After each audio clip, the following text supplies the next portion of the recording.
소금값이 폭등하고 있지만 염전 생산자들은 소금값 거품이 꺼진 이유를 벌써부터 걱정하고 있습니다. 그 피해는 고스란히 염전으로 돌아올 수밖에 없기 때문입니다.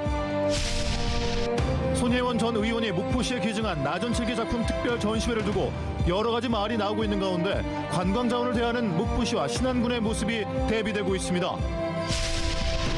목포시 의회 시정 질의가 마무리됐지만 질의에 나선 의원 수도 적은 데다 지역 현안에 대한 질의는 대부분 빠져버려 의회 무용론까지 나오고 있습니다. 전남교육정책연구소가 민선 4기 전남교육 1년을 평가하는 여론조사를 실시했습니다. 어떤 내용이 담겼는지 자세히 소개해드립니다. 여러분 안녕하십니까? 목포 MBC 뉴스데스크입니다. 소금값 폭등과 소금 품귀 현상까지 빚어지고 있는 요즘 염전에서는 걱정이 많다고 합니다. 이례적으로 오른 소금값 거품이 꺼지면 그 피해는 고스란히 염전으로 돌아올 수밖에 없기 때문입니다. 박정호 기자입니다. 전남 신안의 한 염전 창고에서 소금 포장 작업이 한창입니다. 최근 5천여 건이 넘는 주문이 들어오면서 바쁜 하루를 보내고 있습니다. 주문 물량을 맞추기 힘들다 보니 추가 주문은 당분간 받지 않고 있을 정도입니다. 현지에서 판매하는 20kg 소금은 2만 5천 원 수준, 중간 유통 과정을 거치면서 최대 8만 원까지 올랐습니다. 소금은 잦은 재구매가 이루어지는 품목이 아니다 보니 소금 생산자들은 최근 이례적인 소금 주문 폭등에 걱정이 많습니다. 시장에 거품 낀 가격으로 소금이 많이 풀릴 경우 본격적인 김장철에 오히려 가격이 폭락할 수 있고 그 피해는 고스란히 염전에 돌아올 수밖에 없기 때문입니다. 지금 높은 가격의 소금들을 많이 사뒀기 때문에 실상 또 우리가 소금을 출하해야 될 시기에는 소금값이 떨어지지 않을까, 또 많이 샀기 때문에 또 구매를 하지 않을까 그런 두려움이 있는 거죠. 치솟는 인건비와 후쿠시마 오염수 방출 문제는 미래 수익에도 큰 영향이 있을 수 있다 보니 답답해하고 있습니다. 수산시장도 뒤숭숭한 상황이 이어지고 있습니다. 생선을 사려는 손님들의 발길이 예전보다 크게 줄었습니다. 한창 장사를 시작할 시간이지만 손님이 줄다 보니 문을 닫는 가게도 발생하고 있습니다. 말 그대로 업종을 바꿔야 되는가 그런 생각들을 하고 있어요. 회 먹자 그러면은 다른 손님이 지금 때가 어느 때인데 회 먹냐, 고기 먹으러 가자 이런 식으로 이제 돌아가요. 후쿠시마 원전 오염수 방류가 임박해지면서 불안감과 걱정은 더욱 커지고 있습니다. MBC 뉴스 박종호입니다. 국회 서삼석 의원은 후쿠시마 오염수 방류가 임박했지만 정부가 수산 해양 피해를 예측하지 못하는 것은 직무유기라며 바다와 어민이 없다면 해양수산부는 존립할 이유가 없다고 지적했습니다. 또 앞으로 수산물 소비 위축 등 경제적 피해에 지원한 비용을 일본 정부에 책임을 묻는 것을 포함해 피해자에게 직접 보상토록 관련 방안을 검토해야 한다고 촉구했습니다. 한편 최근 소금 가격 논란과 관련해서도 소금산업진흥센터 역량을 강화하고 방사능 검사 강화로 안전한 소금을 확보할 것을 주문했습니다. 목포와 무안택시 사업구역 통합의 청신호가 커졌습니다. 전라남도는 사업구역 통합에 대한 인센티브 지원을 위해 도비 6억 5천만 원을 확보해 택시 종사자 안전 운행을 돕고 서비스 향상을 위한 택시 장비 설치를 지원할 계획입니다. 전라남도는 목포 전체와 무안 오룡지구를 포함한 남학 신도시의 부분 통합안을 제시했으며 사업구역 통합은 7월 중 운수 종사자들의 찬반 투표 후 과반수가 찬성하면 향후 택시 요금 인상 시기에 맞춰 시행할 예정입니다. 손혜원 전 의원이 목포시에 기증한 나전칠기 작품의 특별 전시회를 두고 요즘 여러 가지 말이 나오고 있습니다.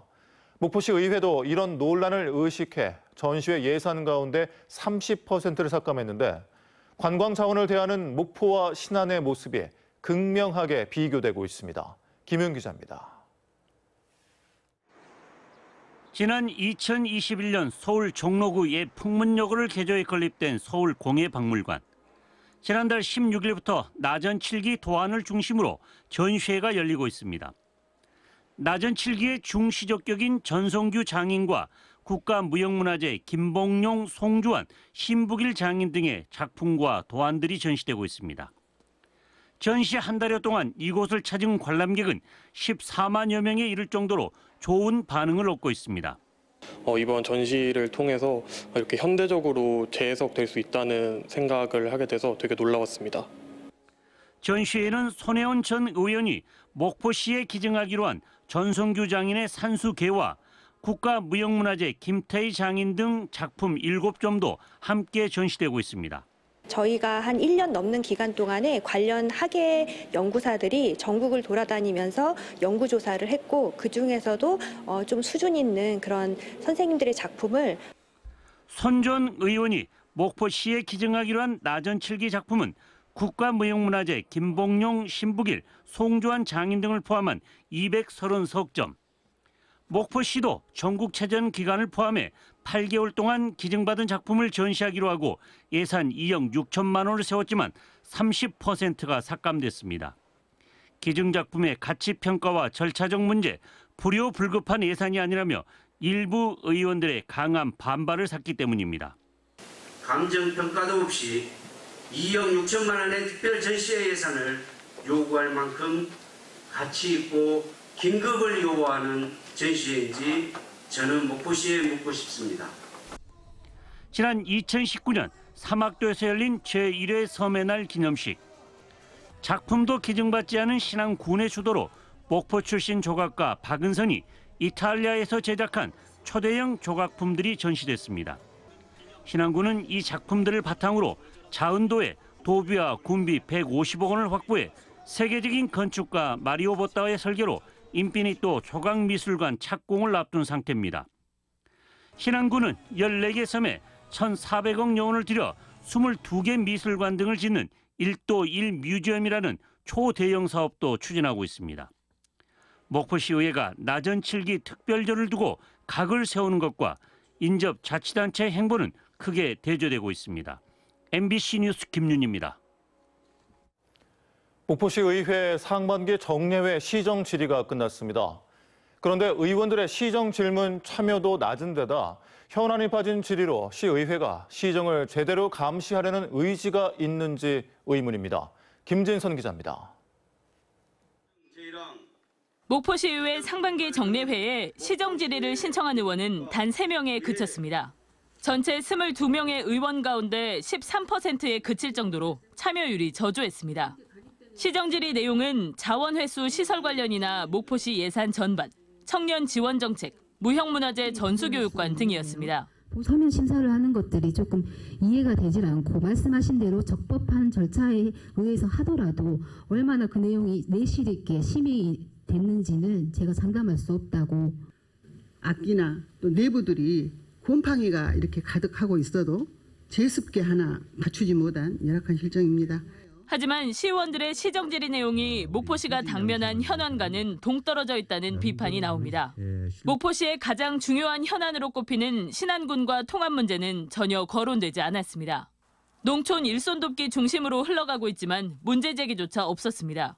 또한 목포시 개청 이래 가장 큰 행사로 꼽히는 전국체전 문제도 질의응답에서 사라졌습니다. 숙박 대란이 우려되고 있지만 대책 마련을 묻는 의원도 없었습니다. 목포 역사 신축 문제와 주변 개발에 대한 정부의 용역이 완료된 것으로 알려졌지만 의원들은 궁금해하지 않았습니다. 노선이 축소되는 시내버스 문제와 관련해 시민들의 정류장 접근성 향상 방법은 논의되지 않았고 인구 감소 문제 등 중소도시의 단골 주제조차 다루지 않았습니다. MBC 뉴스 김진선입니다. 목포시가 자원소각시설 건립 사업을 스토커 방식으로 추진하기로 최종 결정했습니다. 스토커 방식은 논란 끝에 지난해 7월 사업이 중단됐었는데 목포시는 민간 투자 사업의 객관성, 공정성, 전문성을 확보하기 위한 공청회와 현장 실사 등을 거쳐 재추진하기로 했습니다. 목포시는 다이옥신을 포함한 대기 오염 물질에 대해 환경부 협의를 통해 배출 허용 기준보다 훨씬 강화된 기준을 적용하겠다고 밝혔습니다. 코로나19 대유행에 전남 지역 경제에 미친 충격파가 외환 위기와 글로벌 금융 위기 때보다 덜했던 것으로 나타났습니다. 호남지방통계청에 따르면 취업자 수는 외환 위기에 3.1% 감소했으나 금융 위기에는 0.7% 증가했고 코로나19 대유행 시점에는 전년 수준을 유지한 것으로 조사됐습니다. 소비자 물가지수 등락률은 외환위기에 8.3%로 가장 높았고 금융위기 2.8%, 코로나19 대유행 시점에 0.7% 상승한 것으로 나타났습니다. 전남교육정책연구소가 민선 4개 전남교육 1년을 평가하는 여론조사를 했는데 정부의 교원 감축에 대한 찬반 의견이 팽팽한 것으로 조사됐습니다. 김대중 교육감 체제 교육 정책에 대한 만족도는 긍정평가가 많았습니다. 신광하 기자입니다. 현 정부가 추진하는 교원 감축 정책에 대해 축소해야 한다는 의견은 44.4%, 유지 또는 확대해야 한다는 여론은 45.2%로 찬반이 팽팽했습니다. 교원 감축 찬성은 20대에서 가장 높았고 확대 또는 유지해야 한다는 여론은 30대에서 가장 많았습니다. 학부모들은 유지 또는 확대 의견이, 비학부모들은 축소 의견이 높았습니다. 김대중 교육감의 공약인 학생 교육수당 지급에 대해서는 필요하다는 의견이 높았고 향후 교육의 정책 방향에서는 안전한 교육 환경이 1순위로 나타났습니다. 교육력 향상은 교육 격차 해소와 지역 소멸 위기 대응에도 밀려 상대적으로 낮게 나타났습니다. 다문화 학생 등에 대한 취업 교육 지원 정책에는 필요하다는 의견이 40.1%로 높았습니다. 전남교육청이 수립한 핵심 정책 가운데는 독서 인문교육 활성화가 38.6%로 나타나 책 읽는 학교 문화 조성에 대해 공감하는 의견이 높게 나타났습니다. 디지털 미래 환경 조성을 위해 우선 추진할 정책으로는 AI, 빅데이터 플랫폼 구축과 관련 교육 확대 순이었습니다. 민선 4기 김대중 교육감 체제 전남교육 전반에 대한 만족도는 46.9%로 나타났습니다. 이번 여론조사는 전남교육청 교육정책연구소가 한길 리서치에 의뢰해 지난 4월 29일부터 5월 9일까지 전남에 거주하는 만 18세 이상 남녀 1000명과 학부모 1000명을 대상으로 전화 면접과 ARS를 이용해 실시한 결과로 표본 오차는 95% 신뢰 수준의 플러스 마이너스 2.2%포인트입니다. MBC 뉴스 신광하입니다. 목포대 등 전남 적 6개 대학이 교육부 대학의 평생교육체제 지원사업 공모에 선정됐습니다. 목포대와 초당대, 목포과학대 등에는 2년 동안 매년 약 10억 원의 국비가 지원되며 이후 지역 혁신 중심 대학 지원체계 통합 운영될 예정입니다. 대학의 평생교육체제 지원 사업은 성인 학습자의 대학 진입을 확대하고 대학 내 평생교육체제 고도화를 지원하기 위한 사업입니다. NH농협은행 전남영업본부는 저소득 어르신들에게 따뜻한 점심 식사를 제공하는 사랑의 밥차 신규 차량을 구매해 목포시에 기탁했습니다. 목포시 사랑의 밥차는 2013년 6월 운영을 시작해 올해 10주년을 맞았으며 현재까지 330회, 18,000여 명의 자원봉사자가 동참해 15만여 명의 어르신들에게 점심 식사를 제공했습니다. 제4회 월드 바둑 챔피언십이 선수단 환영식을 시작으로 자읍면 라마다 앤 C1 리조트에서 열리고 있습니다. 한국기원이 주최하는 이번 대회는 조훈현, 서봉수를 비롯해 중국의 위빈 등 8개국 선수들이 참가하고 있습니다. 월드 바둑 챔피언십은 지난해까지 천사섬 신안 국제 시니어 바둑 대회로 열렸습니다. 목포시는 국내산 수산물 소비 진작을 위해 내일부터 나흘 동안 전통시장 3곳에서 수산물 할인 행사를 진행합니다. 이번 행사에는 자유시장과 청호시장, 동부시장에 참여하며 소비자는 2만 원 한도 내 당일 구매 금액의 최대 30%를 온누리 상품권으로 환급받을 수 있습니다.